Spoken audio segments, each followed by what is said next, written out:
I'm flat. I'm flapless. Yeah, I am. I have no flaps left in me. You don't give a flap. So odds are, if you're going to buy this and pivot, no one, your peers are not doing it, and your boss isn't doing it. Tough shitski. That's the wrong thing, and we're talking about doing the right thing. This is the right thing, and so do your job, and you can do it, and it'll build the organization. So don't succumb to the environment around you. Stay the course and see what happens. Blow their socks off. Show them what an active mentoring leader can do in an organization, the difference that can make. Show them, and then rub their little noses in it, and maybe they'll grow themselves. Mentoring. MEN. Okay. I'm getting the death stare. Entry music. Da, da, da, da, da. Dun, dun, dun, dun, dun. It's the Bob and Josh Show. Our job as leaders is to help people grow. But I don't think many people do a very good job of it. In fact, I think many leaders don't actively do it. Maybe it happens and then they promote that person or good things happen. And that's what today's episode is about. Our episode is about arming all of the leaders out there with tools to actively grow members of their team and not have it just be this passive thing that if it happens, it happens. Because if that's what you're doing, you're not really leading. So, active mentorship. Bob, have you ever done anything like that in your career? No. No? Okay. Well, no. Episode over. Well, exactly. As you were, and we Metacasters, we pre-vet this stuff. In fact, the last Metacast mentioned it, had a teaser for this episode, talking about active mentoring. And as Josh was doing the introduction, and when he said tools, I sort of disagreed with him in my head. And I was like, there can be tools, but I actually think the primary tool is the intent or the responsibility that leaders have to mentor, to grow people. It's whether it's on your job description or not. So I think that we could give leaders all the tools on the planet.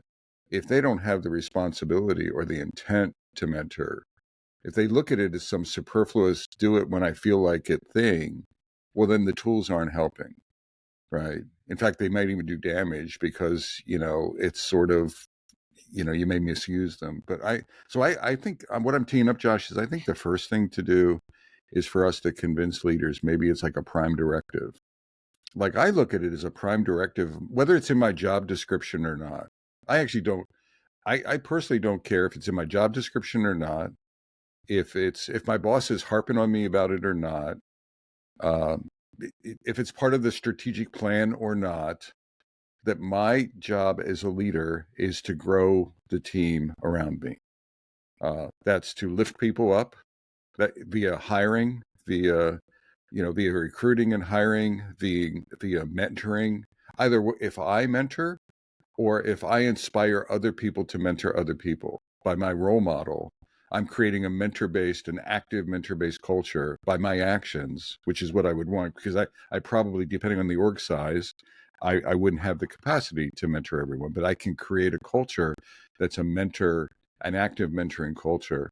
And I'm trying to build the organization. That's a prime directive, independent of how much money we're driving, independent of the strategic plan, independent of the operational model. All of those things matter. But my job coming in is to do that. Now, I think this is maybe what you were saying earlier, is I don't know if many leaders look at the world that way. In my mind, I think very few leaders, I think they're self-oriented. Like, what do I have to do to drive this instead of activating other people? I would go back to maybe 10%. In my experience, if you just look at organizations, maybe 10% of the leaders behave the way I described, 10 to 20%. It's a minority part of the population. I would also say they're probably more successful long term. So you can be successful ignoring everyone and not growing them in the short term, but it haunts you in the long term because you're not creating a sustainable organization or a resilient organization. So I'll just stop there, Josh, and see how you react. Yeah, I certainly stumbled my way to figuring this out as I attempted to grow my career and I kept hitting my head on ceilings. I kept realizing that the thing holding me back was me focusing on me and me not building an organization that could grow itself. An organizations that I had built had become dependent on me to enable and empower it and be the one like pumping the gas and lighting the flame and doing all that stuff. I had to do it all. And folks were along for the ride. And I would notice that I was losing people. And it was because I wasn't empowering them and they were feeling as if they didn't have a chance to do the things that I was doing. So I had to learn to let go and step back and enable and empower folks. And that's a terrifying thing, because unfortunately, and this is why we do this podcast, is that not enough people have these good examples of what great leadership looks like. As Bob said, maybe 10% of the folks out here are doing this. So it is very unlikely that someone in your career has shown you this is what it's like to be a great leader and mentor. So you have to figure it out. And that's what I did. And because I was going down this dark path where, like, holy cow, I like this thing can't scale. We've talked about in the past where if you feel like you can't go on a vacation as a leader, or you have to constantly check in, Right. all those things, you're not doing this. And that just weighs down on you.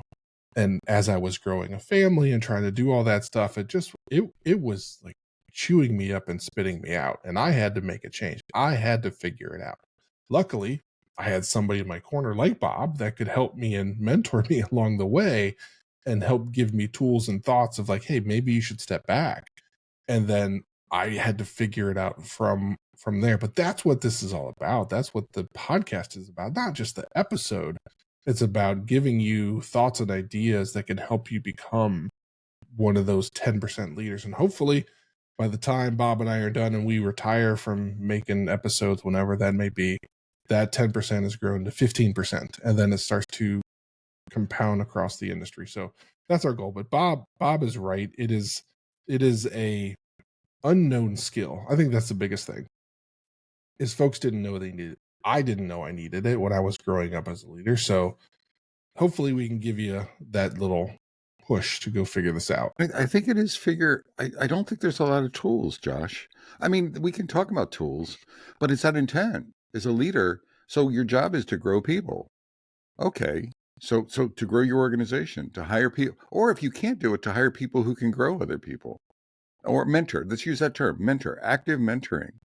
And they actively create an organization that's actively, everyone in the organization is sort of helping each other out. I think of the term apprenticeship. I talk about mentoring in Agile coaching, my Agile coaching masterclass. And one of the Agile coaching growth wheel competencies is mentoring, teaching and mentoring. And the way I describe mentoring as being, so it's related to teaching. They aggregate those two things together. To me, teaching is group-based teaching. The metaphor I have, or the mind, the vision I have, is from the front of the room. A teacher is in the front of the room teaching a group, facilitating a learning session. Whereas to me, mentoring, the model in mentoring is side by side. I think back to my time in high school when I was in woodshop, and the teacher would show me, I was on a lathe, I was on a wood lathe, and the teacher would show me how to do something, show me how to lay it out, right? They would lay it out for me, and then they would get me to do it. Mm-hmm. They would do a little bit of the lathe work, and then they would give the tool to me and say, now try, and they would be right there with me and try a little bit of this. So I think in terms of the notion of apprenticeship with mentoring, the notion of a master showing someone how to do something, shoulder to shoulder, just like visually Josh and I. Right now I'm mentoring Josh, or Josh is mentoring me. We're shoulder to shoulder, and show, and then try and do, and critique, and show, try, do, critique, give positive affirmation when someone gets it. Yes, that was fantastic. That's what I'm talking about. That was perfect. Let's try that again. And working with someone. You can see it in coaching. There's a coaching aspect of it. Maybe someone coaching. Josh had football experience. Someone coaching him in football might be similar to that. Mentoring it might be, sort of a synonym to coaching, to the mentoring. But Josh, that's all of our. That's, it's not the tools, it's the intent, and then sort of the sharing your experience with someone. Another way I think of it sometimes is putting someone under your wing. Right? Is really investing the time in it and taking the time to grow someone. Any reactions to what I just said? I agree with you. One of the things, so I'm going to challenge you, Robert. Okay. All right. I think that's very similar to, this is something that kind of frustrated me throughout the years, and why I ended up coaching my children in sports was, you would see a coach and their response to a kid struggling to figure something out is like, do better, do more, run faster, throw harder. Right. And so, like, really? Yeah. Is that a thing out there? Oh, yeah. It's just like, hey, kid, you got to throw harder. Or, hey, the classic, keep your eye on the ball. What's a kid supposed to do with that? Right. Yeah. It's those things, as opposed to like, okay, let's stop. Let's peel it back. Here's what I'm trying. Here's the changes I think you need to make. So we're saying the things, yes, just do it, but that's not good enough. Right. So this is something that I've been trying to get better at over the past 4 or 5 years. So what I've tried to do, and things you can do, is when you have a meeting on your calendar or some event coming up and it's just you, and you don't have a member of your team going with you because, they don't have time, or what, this is above them, this is whatever. Like, no, bring somebody with you. Prep them. Hey, this is what this meeting is going to be about. I want you to be a part of this. I want you to experience. I'll be right there next to you. Tools that I use is, I'm not going to say a word. I'll be there to back you up if you like tap me in and say like, hey, Josh, what do you think? Like, that's the trigger of, hey, if you're not sure how to handle something, just say like, hey, Josh, what do you think? And I'll come in and help. But I want you to be out front, and I let them know it's okay to be uncomfortable. This is a situation you've not been in yet. It's okay. That's cool. But I gotcha. Right? I'm right there behind you. And if you stumble, I'll kind of grab your arm or your shoulder. I'll pick you up and we'll be fine. But generating new experiences for people so that when it's their time to step up and be in that role 100% of the time, you have to do that, and you have to do that in a safe way, safe for all variables, safe for the organization, but also safe for that person to feel like they have a fighting chance to do something they've never done before.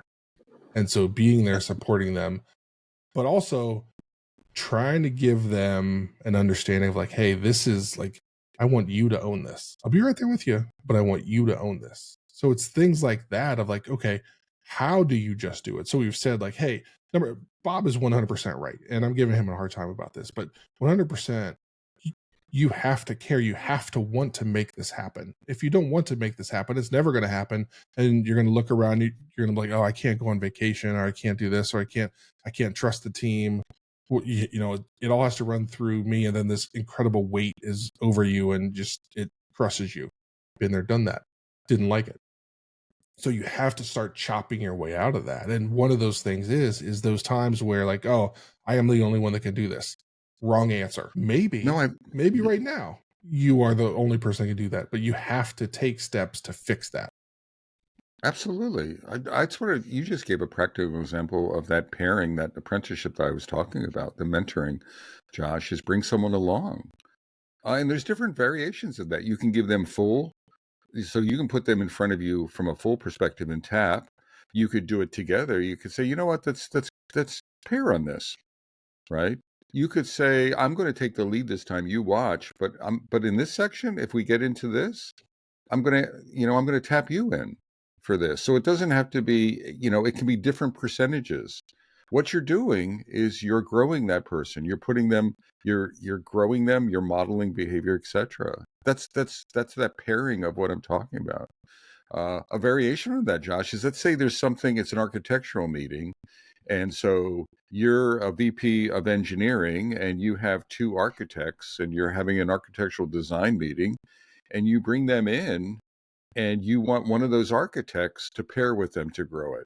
So you pre-vet it with that architect and say, take that person under your wing. And I'm going to be here to just, I'll be here just in the background to make sure we have the right balance between the two of you, so that because they may not know what the balance looks like.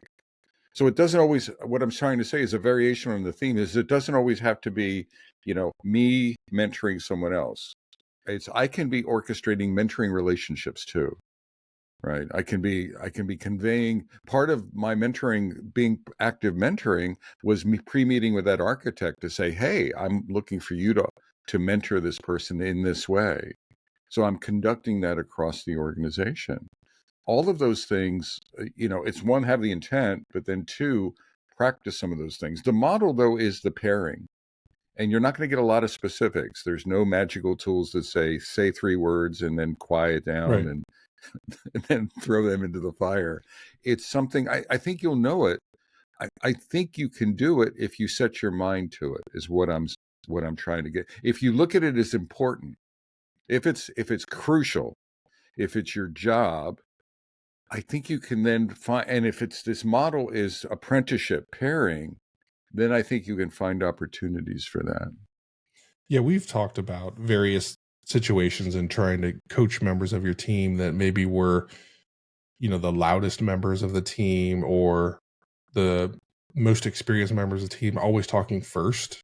And so that's part of the tools that we've given people is, I know you have all the answers, but we have to grow the rest of the organization. And I know you're trying to get us through this refinement process or this planning session. And yes, you can see it. Yes, we do that, then we do that, then we do that, then we do that.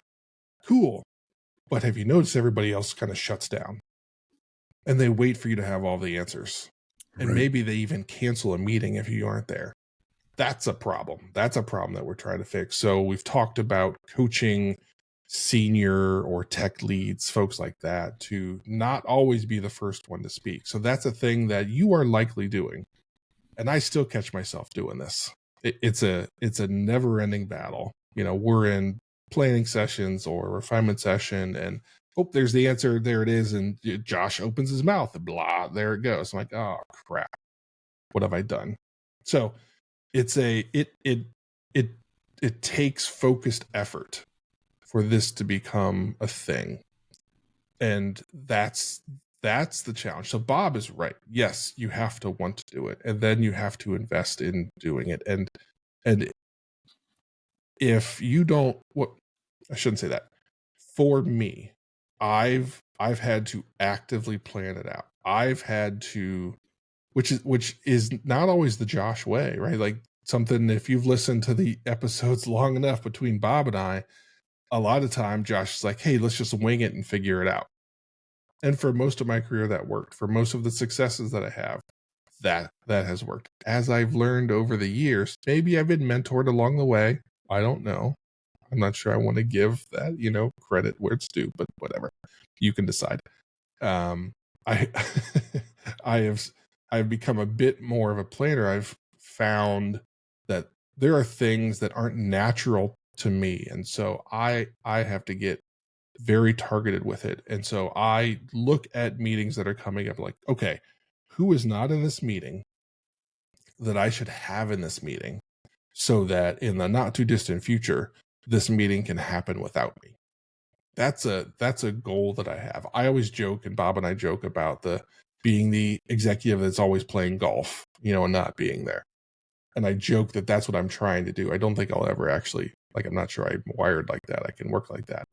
But that's what I'm trying to do. I'm trying to put myself out of a job. I'm trying to grow this team, grow these folks so that I, in some alternate universe, I could go golf and not worry about the team that I'm building. I mean, as a tool, I was just thinking as a tool, Josh, if we're talking about what does active mentoring look like?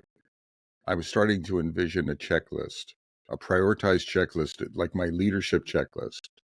And so what's my number one job? And if I check that, then I go to the number two job, and then I check my number three job. So it's like a prioritized checklist of spending time. And I'm wondering if in my mind, I'm starting to formulate, well, what's at the top end of that checklist? And for purposes of this metacast, I'm going to say active mentoring is number one. So if I look at my day today, I'm like, how many active mentoring activities am I going to do today? And then I check that. And if there's none in my calendar, then I can't do anything else. I have to do active mentoring. Maybe a number two, and you could swap these, would be vision setting to me. Communicating and setting the strategic vision for the organization, both the broad organization and my vertical organization, if it's technology, right? And so that to me is something I need to spend every day, on as well. So when I say prime directive, that's not very actionable. So this is what I'm saying. It's every day. Spend time. So 2 hours or some quantum of your day needs to be active mentoring. Some quantum of every day needs to be communicating the vision. There's probably maybe a small handful of other things you need to be doing. But those are two that pop to mind. If you want to create a learning organization, then and it's not just you one-on-one. It could be you meeting with your leadership team, mentoring them to mentor, right? Mentoring them, just having this conversation with your leadership team, and then putting some measures in place of how you're going to measure them, the activity. Like I'm talking about, it's 2 hours a day, or it's on your checklist or something like that. It's not the time, it's don't let one day go by without you doing something in that space.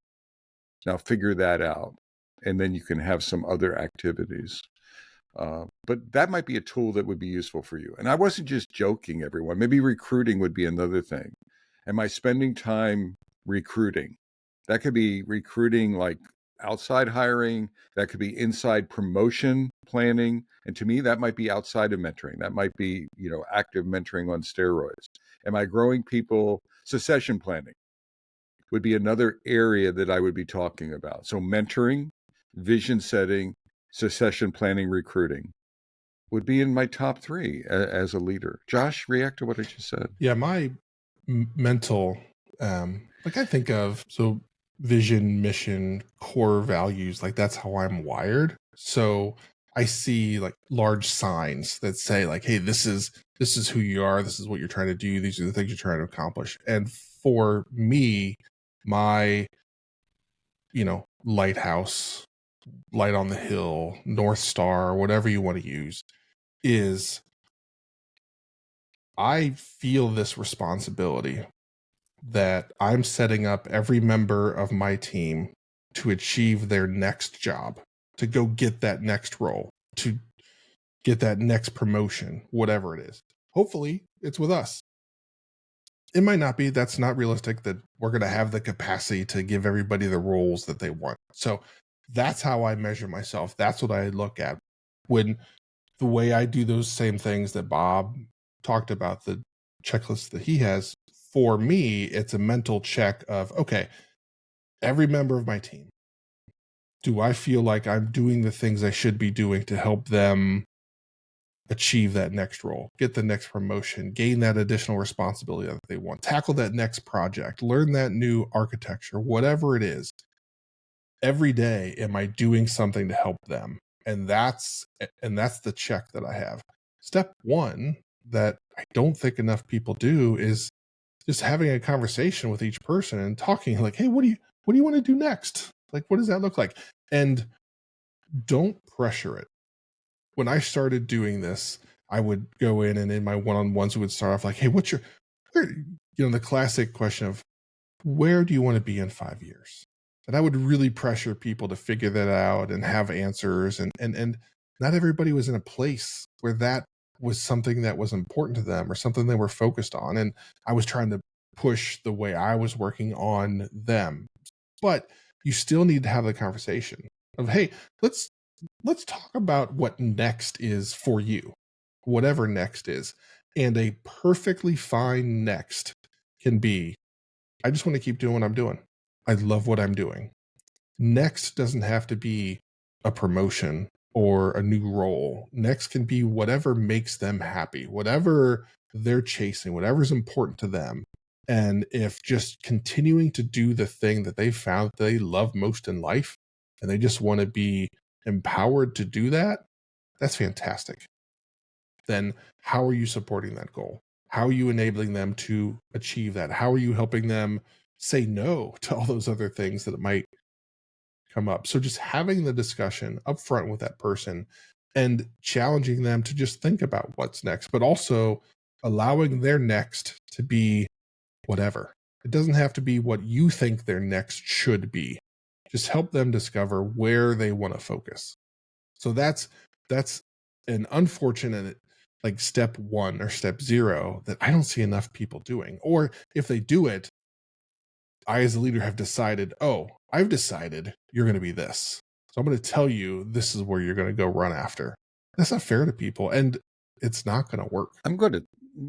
So, Metacasters, this Ooh, is a rare moment. I'm excited. Josh, Yeah, I disagree. good. And the reason so I get the spirit of what you're saying, and I support the spirit of what you're saying. But I actually think it's a leader. As you were talking, I was like, no, you're full of crap. Our leader's job is also to envision. Don't read this as extreme, Metacasters, but to envision the possibilities of a person that beyond what they see, and then to inspire them to try things out that they don't think, that they don't want to do. They don't want to do it. So I'll accept the no, but very often what I've done in my leadership career is I've been an Energizer bunny of inspiration. I see something. I saw something in Josh years ago that scared me to death. But in all seriousness, I saw something in Josh. I don't know if he's become that or not, but I saw something in Josh that was different. And I tried to, and I never coached him. He didn't report to me, but I tried to inspire him. I've actually, I think I've had conversations with you, Josh, of talking about things that you didn't want to do, Yeah. right? And setting the stage. You could do this, and he's like, you know how Josh is, right? And no, I don't want to do that. I can't plan. I can't write. Nah. So and then suddenly something emerges. So there's the respect of, if someone, let's take promotion, if someone really doesn't want to do it, and ultimately then that's great, support that.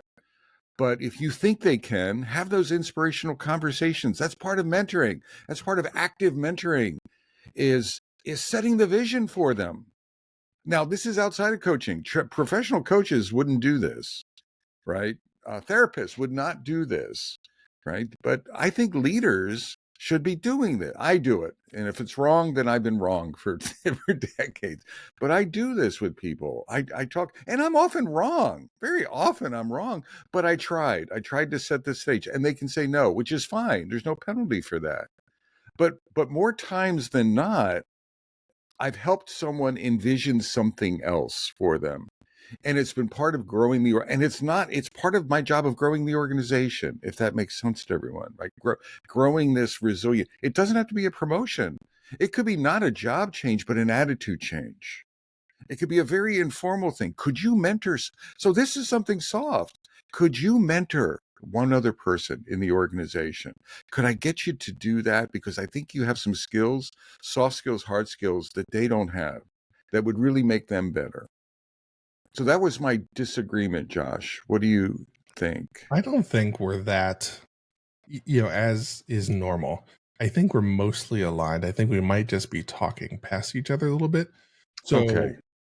the issue that I've had is I've been very aggressive with my career, and next role, next job, next thing, got to be bigger, Yep. got to be more, got to do that. And what I found was I was forcing people into that same model.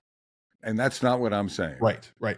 And I align with everything that Bob's saying. What I'm saying is try and understand, honor, and respect, and help that person develop whatever their next step is. Then Bob's 100% right. You are going to have to challenge them in ways that they might not be aware of or are very uncomfortable with for them to achieve whatever that next is. Because it wouldn't be next if they were already doing it. So there's something Yeah. preventing them from doing it. And it's your job, as Bob mentioned, to highlight those things.